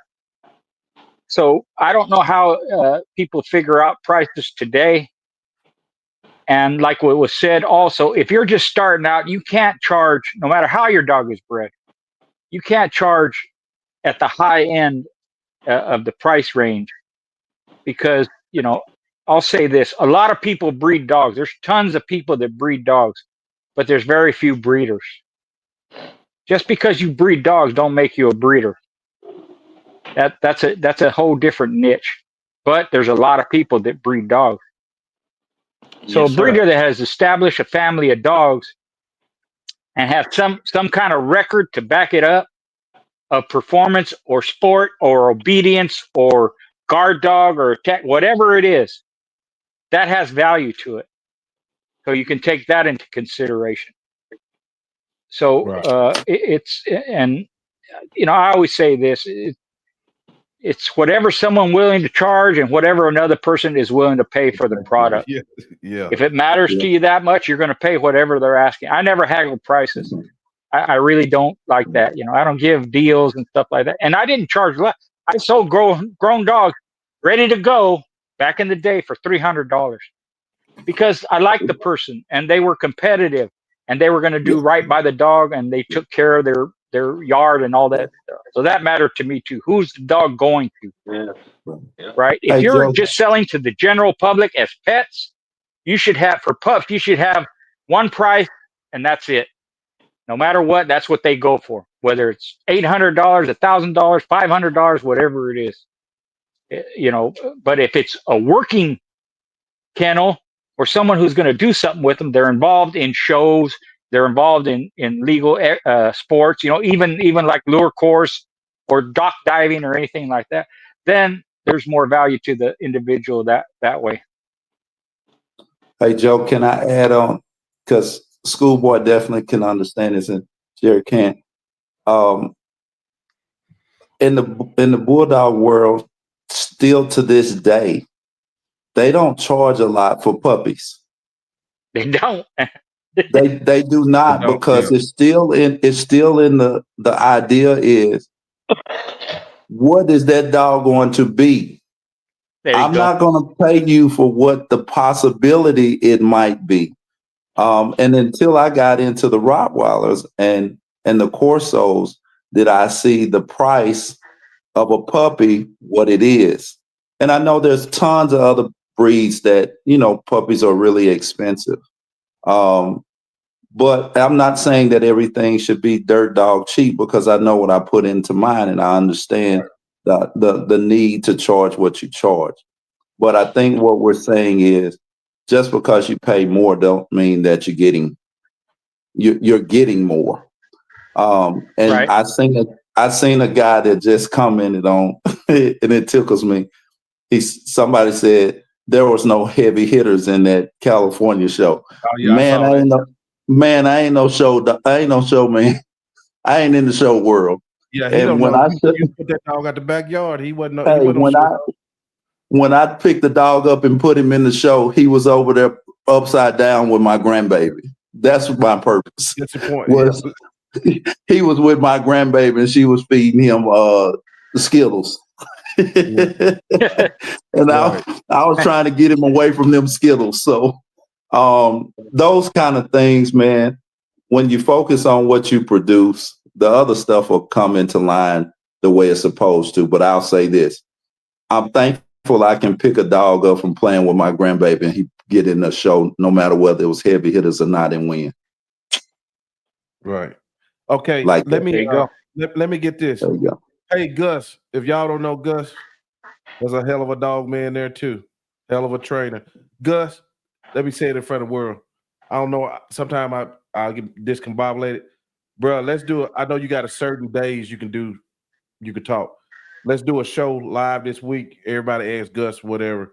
He trains police dogs and protection dogs. Gus, let's try to get a show in this week live.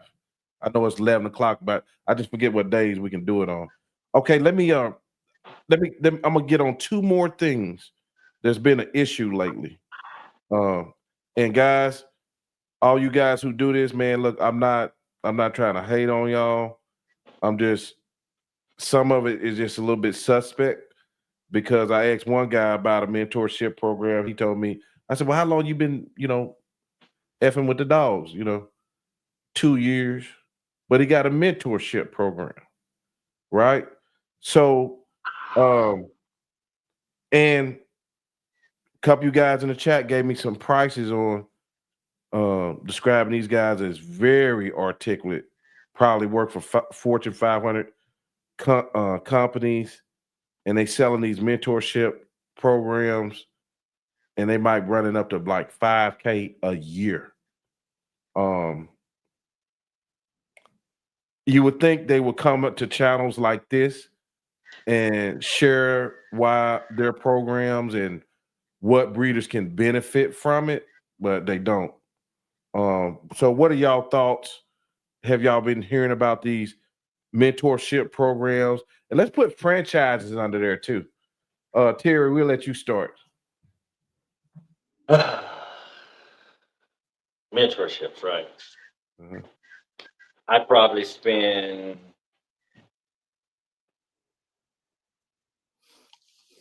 8 hours a day at least talking to somebody about whether it be the standard, their interpretation of the standard, temperament, character, bloodlines, and I enjoy it. I love it. I know people contact me in the Rottweiler world because they heard, if you want to know something, Terry will tell you when it comes to the standard.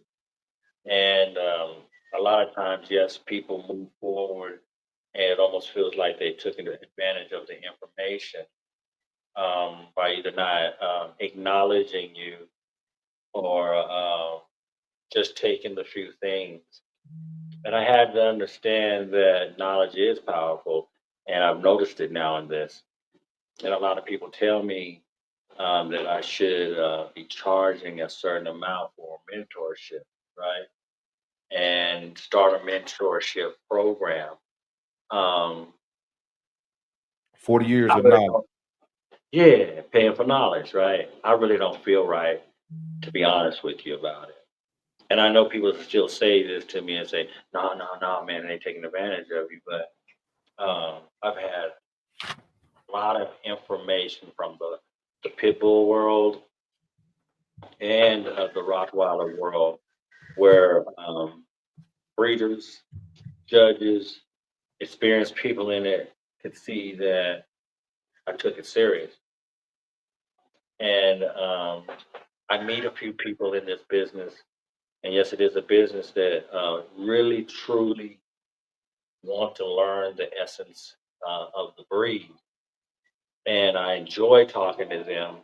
And I enjoy talking about the breed in general. But um, some of these price tags that I've heard recently on mentorship, and again, I'm not doing it to affect anybody's business. I'm not doing it. A man Right. can do what he chooses to do. Mhm. I'm talking about me specifically. Um, I don't believe in that there's a price on the love of the breed. I don't believe you can put a price tag on teaching someone what the breed is about, the standard. Um, I don't believe you can put a price tag on trying to help a person to develop the right way of studying. I believe that's something that should be given. But I've learned that people will take your information and twist it. They will. They'll Yeah. get it. And Terry, right up, straight up, right in front of the whole world. I disagree with you wholeheartedly. Yeah, I You know, know. yeah, Yeah, I know. 40 And years in and the game, and and I'm getting better at it. You understand? mhm, And I appreciate those that have come and said, "Oh no, man," or just I looked up and I'll get the phone call and they tell me to look at my cash app, right? Because I appreciate the information you've given, um, and I've gotten much better at it. It's just that part of it is just never really truly. I don't really a mentorship to me is like a man I call my father, pops. I got age from him, and that mentorship has covered life, not just the dogs.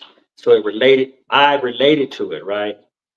Because when I came back, and I didn't know that, first I didn't know I was going to walk. I began to run. I said, okay, then I feel comfortable. I'm going to be able to do the dogs again. I have been watching, and I have seen breeding practices. I've seen some of the people that were so-called now gatekeepers, chastising, backbiting, doing things to people, and I was pretty rough about my mouth, because I had my hands on their dogs, right? And I would tell them, well, how can you talk to this person in that manner? And and Pop said, hey, listen, there's a way to go about things, man. You just can't do it that way in this business. And they related to other things that opened up doors for me in life, not just the dogs. Um, I see people that like a Gerald O'Shea. Multitudes pay to listen to him talk about the breed and do things. I would like to do something like that on that scale, but individual mentorships I have started to do. But I just don't feel right in doing it. Many people, man, sat down with me to 2, 3 o'clock in the morning. Yeah, yeah. But I understand that, Terry. But like, you see people in the comments wholeheartedly disagreeing with what you're saying because of your knowledge. And you coming like all three of you guys coming here, giving back to the people, and things like that. But when they start taking up all your time, Yes. and we know you're fighting an ailment, you're not working, right? Mhm. You know what I'm saying? I think Right. that's the least people can do, especially when we spend hours on the phone with you a day learning this. You going deep into, different things like that. So yeah, people in the comments ain't agreeing with you. So, but But Oh, I we can't see it understand then. how you So, love but to but, agree. but Joe, Yeah, I'll tell you this, Terry. I agree with you. I yeah, understand because yeah. Joe done told me 4 million times, 4 million times, I should monetize my knowledge. Right, right or Mhm. wrong, Joe. I Right. tell you the same thing every time. Yeah. Ah, yeah, I'm gonna think about it. Yeah, that makes sense, Terry. I understand, and I think most people that are commenting, I get what they mean. I do. I truly get it. But it's just when you're wired a certain way, you look at it as somebody did this for me. Because I know I did. I know some people did it for me. And not once did they say, just send me $500, yeah. or Yeah. send me $200. They Right. didn't. And Right. then at the end of the day, if my bigger purpose is to help, Yep. I Yeah. get it. Yeah. Right. I get that the monetary is not an option because I'll get it back. I'll get it back some way or another. Yeah. Old man upstairs, he'll loop it around. And then my thing is, when it comes to what I do and the people that I talk to, man, a thank you means a lot to me. It Yes. really Yeah. does. Yeah. Yeah. Like, Yeah. Yeah. Yeah. Or a yes, shout out or a somebody, share. Yeah. somebody just appreciating the fact that, man, I love you enough to share this with you, you know, and Right. and you actually trusted me enough to come to me for your help. Now, everybody's intention isn't that. I get it. Some people, Right. they want what they want. They want what you can get them to help There you go. Yeah. them, and damn you after the fact. I get that. And I think those are the people that they're truly saying, if you run into those kind of people, monetize your time off of them, Yeah. get something out of them because they're getting plenty out of you. So that's when I Right. say I understand. I understand. But if I have somebody that reaches out and says, Lamont, man, I just didn't know. I can't start the conversation myself off with, well, man, I charge $75 an hour. Right. Right. Right. Yeah. Right. but Right. Right. but Yeah. people this day and time, that's what is expected, and that's what people tell you should do because Right. I I understand, but even still, Joe, you and me talk. I still can't do it. Yeah. I I can't feel you. I can't do it that way. I put it like that. I can't do it that way. Now I do recognize those people that come at me now, and it's out of greed, it's out of those things. And what I do, just to be honest, instead of really charging them, because you got to think that's not me.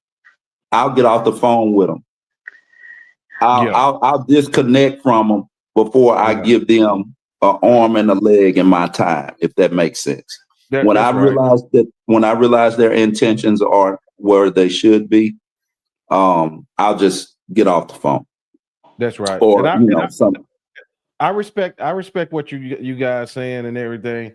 Even though I agree partially, because that's what this section was about, mentors 10 years and down. You don't know dogs like that 10 years and down. and then sometime in between the 10 and 20. Because Tony made a good point one time. He said a lot of them 10 to 20-year breeders don't know shit neither because they didn't learn right the first time. That's right.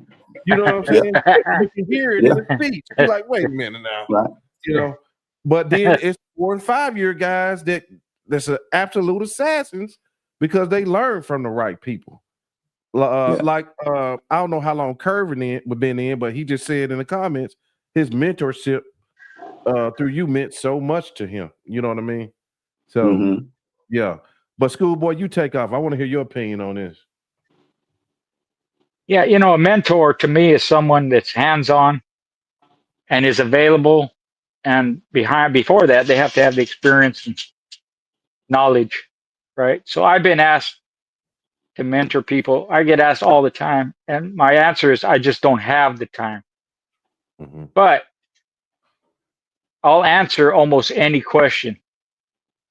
And that's all I do all day long is I interact with people on Facebook, on Instagram, text messages, phone calls, like that.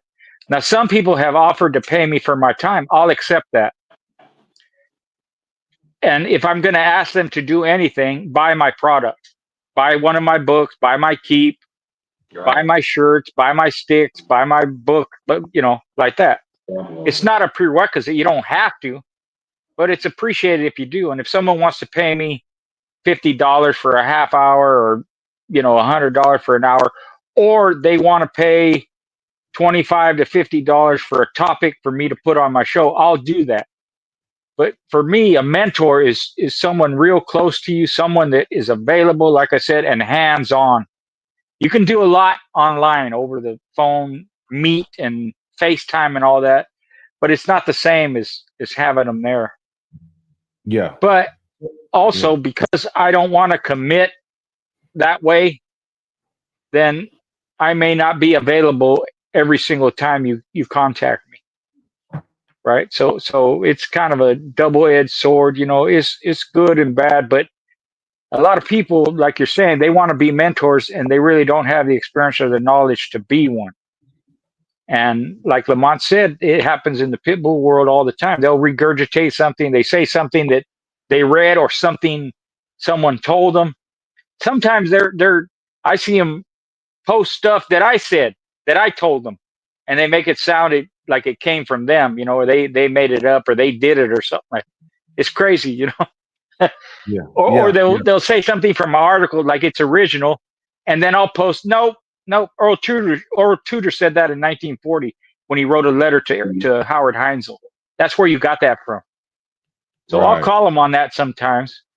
But as far as a mentor, yeah, it's real hard. I don't, you know, I'm kind of on both sides of the fence. You know, I'm like, you know, how can I charge to help someone? You know, because that's what I posted all the time. I'm here to help. I'm here to help. I'm here to help. So I will help you. I don't expect anything for it. But some people have been generous, and I'll accept it. But I don't have the time to mentor people. I honestly don't. Not the way it should be done, anyways. Yes, sir. Can I expound just a little bit more on that? No, Terry, we ain't taking no more excuse. No, okay, go ahead, bro.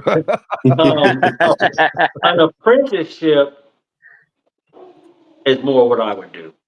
Okay, that's what I was going to read this comment by Gerald. He said there's a huge difference between consulting and mentoring. I think those two need to be distinguished. Mentorship takes hours out of your personal life to assist somebody else if your time is worth. Okay, go ahead, Terry. Sorry. I would like to do apprenticeships, you know, whether it be on handling, showing them different things, right? But to mentor somebody on the standard, and the standard is in many books, to mentor somebody on different type of things is different. When I speak to people about it, and we're talking during the mentorships, and people are discussing, not too many people sit down at Eckhart's house, 9 o'clock, 10 o'clock, Jenny, Kurt running around, and you got the 8mm film on, looking at dogs like bingo. which was before my time.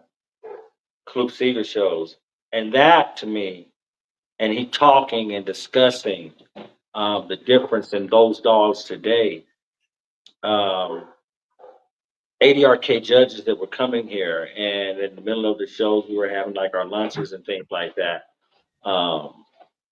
You gather so much information. It was for $5. I think people are taking advantage of the fact that people don't have knowledge, and they are charging these people because they've established a brand name, a podcast, a school, a training club, and so they do a break off and they start to charge people because people want to win or people want to get information, not in the group setting.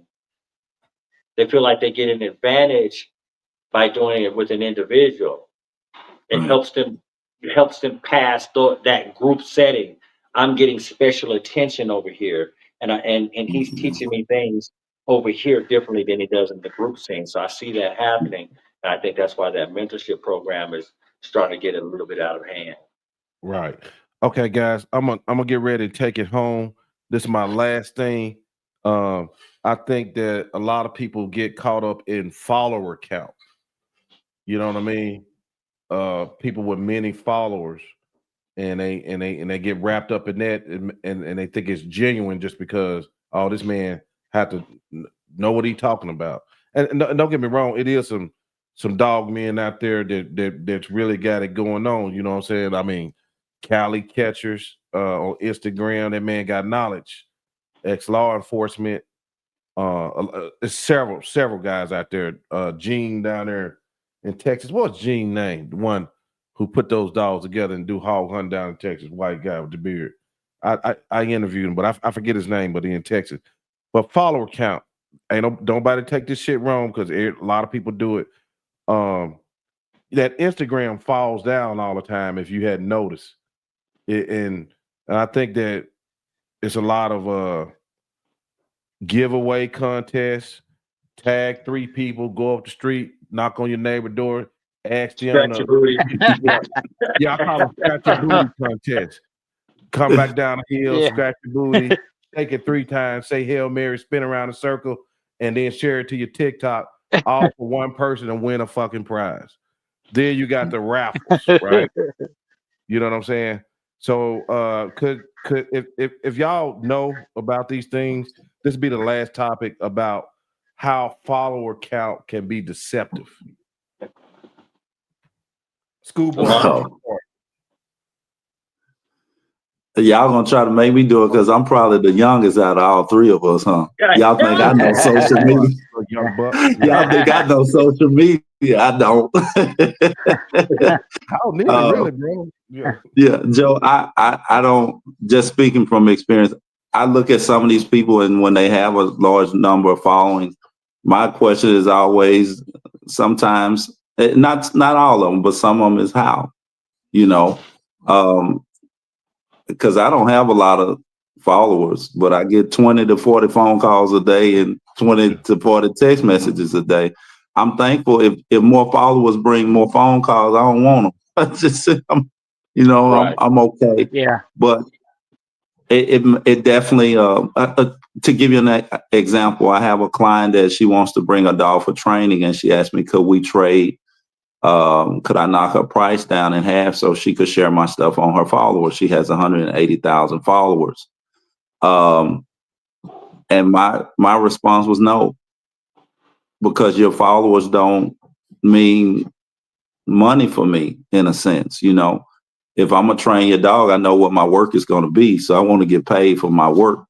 But I think those type of things, is it beneficial this day and time if she does have that many followers and you can get that kind of exposure? I would be crazy to say no. I think we all would be just to ignore where we're at in this day and time. This day and time, followers usually mean more exposure. It doesn't necessarily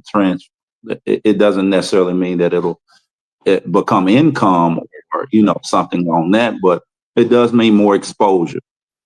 What kind of exposure? Who knows? And I don't knock the guys that have them, man. If you've done something to get them and they're yours, hey, so be it.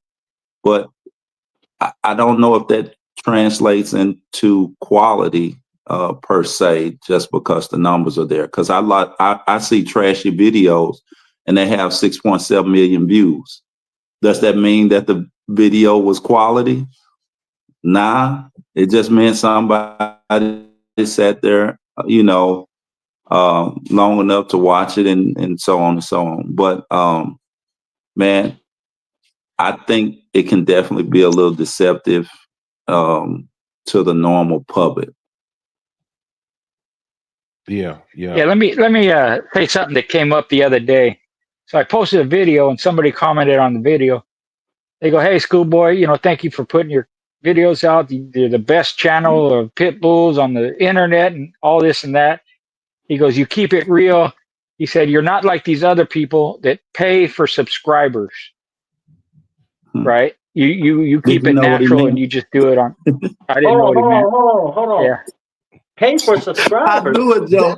I knew it. Because I don't do it. They just not getting me into this, Joe. Yeah. So that I was looking at my puppy and I heard it say pay for. How do you explain that portion so that I can maybe get a clear understanding? Yeah. See, and the other thing is, I didn't want to sound like a dummy, right? And because I didn't know what he was talking about, so I said, "Hey, thank you. I keep it real, and I appreciate your words and support and all that." But paid subscribers, what is that, Joe? So it's a lot of okay. Well, damn, all right, fuck it, I'm gonna tell you. So you got sites like Fiverr. Hey, Joe, I knew he didn't know because when they said it to me, I didn't know. Right. So you got sites like Fiverr, and I'm gonna tell you guys, I'm gonna put your game on sites like Fiverr, right? Fiverr, if you need little banners and things done for the cheap, it's called FIVERR, something like that. Fiverr, right? A lot of little work you can get done on there, and most of it is overseas, right? I use overseas editors so I can afford it, right? But you can buy like Instagram followers and stuff like that. And sometimes they come in your inbox on Instagram. Like how much do it cost? Man, I'm not sure, but it don't cost very much. And Schoolboy, let me borrow $50. Yeah. Let me borrow $50 and buy me some followers. But they always you'll get them, but they gonna fall right back off. You know what I'm saying? Really? Right. Oh yeah, they gonna fall right back off. Yeah. So like you got sites like Fiverr. I don't know all these dudes. That I got to get some insight on it. I remember one time I was doing a live with this one guy, right? And somebody was in the comments like, "Man, why you effing with dude? He buying subscribers, blase. I'm like, man, next thing I know, all this Chinese writing started going in the chat. I was like, what the hell going on? It just filled up with a Chinese writing. I said that thing was activating the followers. It was good. Yeah, so it's a lot of little delusional things they do to get so Joe, followers. Yeah, because basically I'm gonna sum this up for you. Me, Terry, and Schoolboy, you literally just asked that question at the end to make us look less, because we neither one of us knew what you were talking to. You asked that shit. Yeah, I don't know. You asked that shit to make us look bad to end this podcast. But I appreciate it. I got you. Man, I seen a channel the other day. Everybody knows how remedial my videos are. I do the basic. I'm tech stupid. I don't know. I just use a phone, take a pic, do a video, and post it. I don't know nothing about nothing. So it surprised me when the guy said, "You keep it real. You don't buy subscribers." Well, shit, I didn't know that was a thing. Right. Yeah, I just post heavily. I post all my shorts and the clips we talk about. That's what I do to try to get my subscribers in. It's my content, and it's just us making points and things like that. So that's how I do it. But no, I don't want to mess my YouTube up. at all taking a risk on buying subscribers and destroying this body of work. Hell no. Okay, well, that makes it worse then. Yeah, I would never do that either. Yeah. Yeah. Wow, everybody subscribers. Damn. Yeah. But somebody, hey, y'all inbox us on how to build up our. No, I don't need it. I don't need it. I got a lot of other things on my mind. I don't need that. I just get one of my daughters to get mine up. They'll figure it out for me. Exactly. Connie Corso enthusiast, thank you for the $10. The doors of the church are open. Hey, but thank you. Real talk. If you guys know somebody that's good at websites, good at maybe straighten out some low. I don't need it, but like some people who might need to straighten out their Facebook and stuff like that. Any guys, marketing guys that want to deal with us and don't want to rob us, send them on. But it got to be good, man. Don't come over here with that your stuff looking Scooby-Doo-ish now. It got to be right now. I know Alexander Gunter is very good at making Alexander Gunter website is noise, and he makes it. But I want somebody who make them on WordPress sites, so people can have full control, ain't paying monthly fees on Wix sites and stuff like that. Then, if y'all know somebody cold in the dog community, maybe like Julie Swan, put that out there to her, that knows search engine optimization, because there's more to having a website besides just having a website. We need search engine optimization. And Angel, Breeder Hacks, send me your cameraman so we can do that video, bro. We need to do that video for these folks on camera. Lamont will tell you the importance of pictures. Yeah. You want to close out with that? Well, if you're going to consider yourself a breeder or a trainer or something along that line, if you look just like the people that you're trying to target, then you don't separate yourself. So getting a photographer, a videographer, it's been a game changer for me, because I do so many things, and for them to be able to catch it in action, or to catch the expression of a dog or a puppy, it truly shows what that dog is. Versus one of the things that I see people do, and I have a couple of kennel partners, and they'll tell you, I pick up the phone all the time. Take that shit down. Period. Literally. Take that shit down. And the reason why is you look just like everyone else, or it doesn't complement what you truly do. So I've been very selective throughout the last few years of making sure I put what represents me, and it can always be caught by a phone. Sometimes you have to have somebody with a long lens that can hit it and catch it, or if I'm training, somebody being able to catch the motions and the movement and those type of things. So if it's anybody out there that like you're striving to be better and show who you are and what you do, look into possibly a photographer or videographer. It makes a world of difference. And it's not that you're misleading people. You're actually capturing things that you wouldn't normally see within yourself. So it definitely helps. Right.